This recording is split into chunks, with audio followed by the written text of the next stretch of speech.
Why Yandere Simulator? Why is that the comparison you made? Gamer girl, I need to fucking simp. That was a lie. We're not done yet. All of them are fucking idiots. Talk about them. Wait. Don't take that out of context. My brain is like racing now.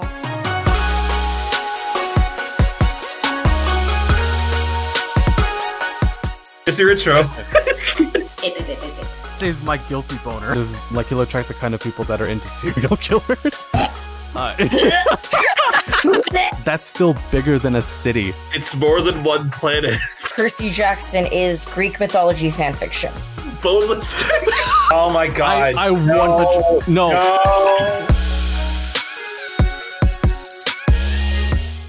I'm sorry. I'm going to fucking explode if I don't say this by now. Okay. Yeah, I've been I think we need to go back for a second. I forgot to say that when Force Awakens first came out, I was honestly distraught because, like the rest of you, it seems, I also read Legends. We know about the extended universe. We know about the fucking no longer canon children of Han and Leia and Luke's child with Mara Jade, and the fact that we lost all of that good content. And I need us to speak about that now. This is exactly my rant and why I have stayed silent, everyone. I've been like sitting on the edge of my seat anxious because you've been trying to get a word in edgewise for the 10 minutes. I just needed to say that because it's been killing me because I read those stories and I loved their children, and then they got rid of the children and switched the name, and I was like, what? I know. So this is a good transition, everybody, because I think we're all in agreement on a lot of things, and this is also why I've remained mostly silent about the sequels, is because, as I said in the beginning, most of my experience was when initially reading the extended universe. And there is nothing I hate more than a company coming in and stealing a franchise, decanonizing the hard work of a dozen authors and all the experiences of millions of fans that loved what they had done just to create a shit product selling money grab that wants to capitalize on people's nostalgia and kids' love of flashy things. There is nothing I hate more than that. They uncanon Bane, right? Like everything that Bane did, they were like, nah, that didn't happen, right? No, Bane is canon. I'm pretty sure. It's stuff like Mara Jade and the and Luke's kids and Han Solo's kids and and Cade Skywalker. Who Leo, I know that you have like a weird thing with Cade Skywalker. So Cade Skywalker. Oh, Cade, you spice riddled motherfucker. You goddamn ab spice. Okay, go on. Oh, those abs were fantastic, please. Oh man, yeah, Cade is fantastic. Yeah. The EU, everybody, is very important to a lot of us, it seems.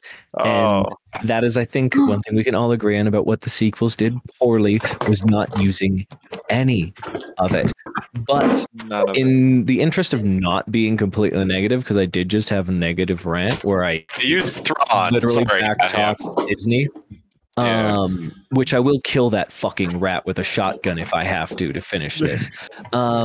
We should all talk about the parts from the EU that we love instead. Yes. Everything. Is this our big Clone Wars transition we've been waiting for, or are we still saving? Are we doing? Well, where's this EU? If I had my way, we would just do an episode entirely on the Clone Wars. Yeah, we should do that.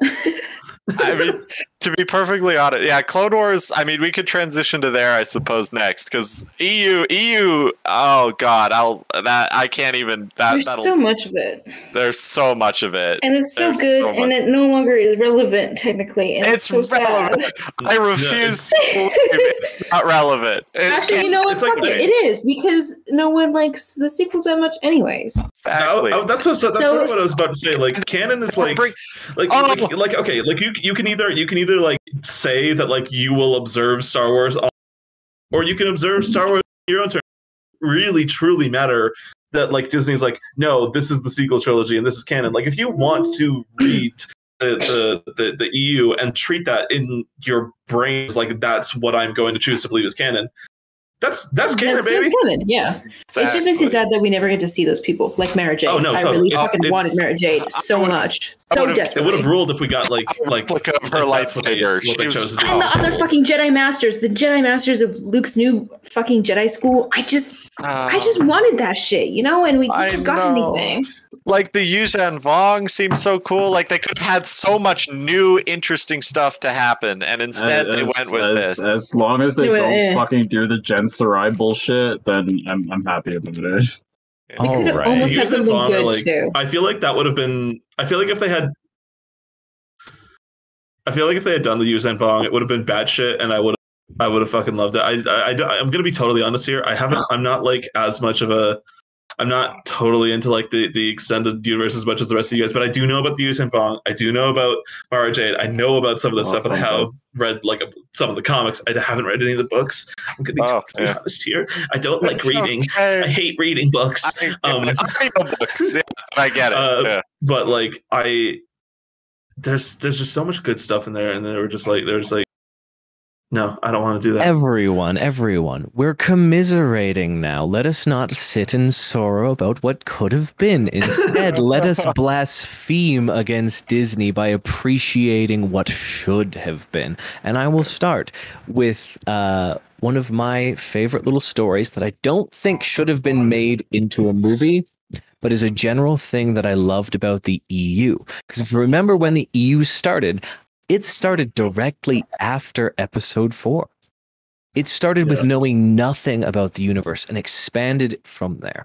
And the piece of EU that I do cherish to my heart is the Children of the Jedi book. And I know it's not a lot of people's favorites.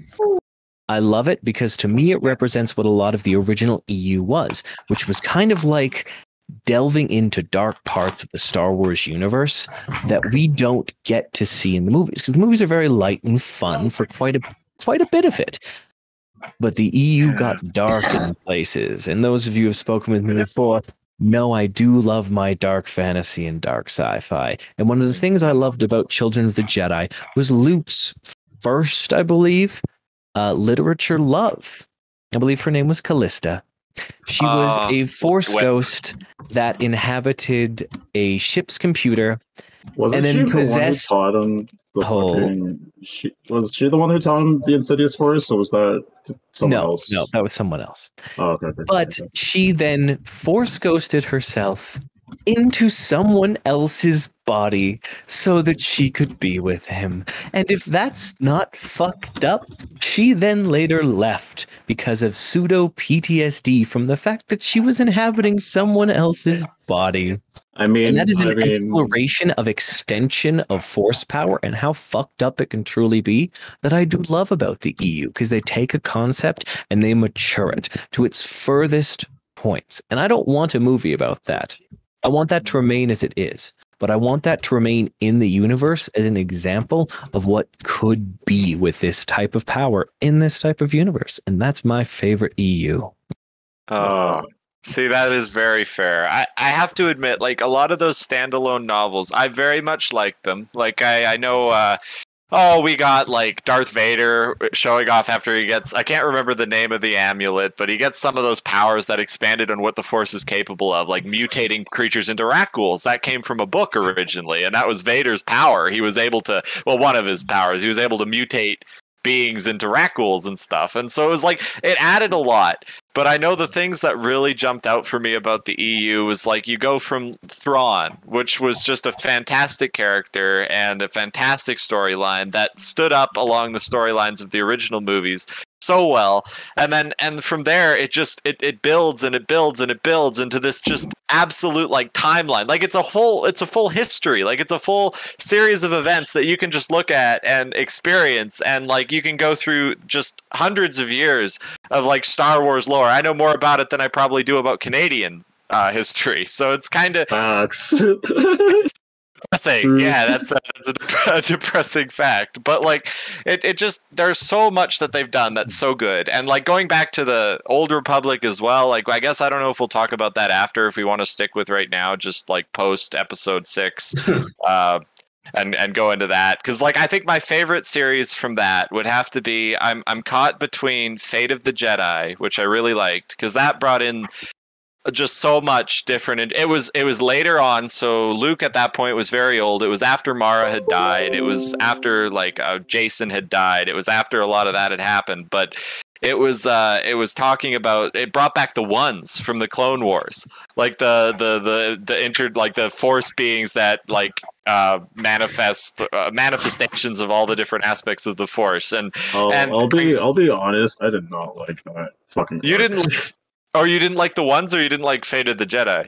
I didn't like the ones. Oh, okay. Fate of the Jedi was, like Fate of the Jedi was 9 novels that for me made the ones good, because basically the main villain of that was this being called Abeloth, and Abeloth was like basically she was terrifying actually. You should look up a picture of Abeloth, or I'll look one up and post it. But she was basically like this force being who was almost, the best way to describe her was the nanny for the ones.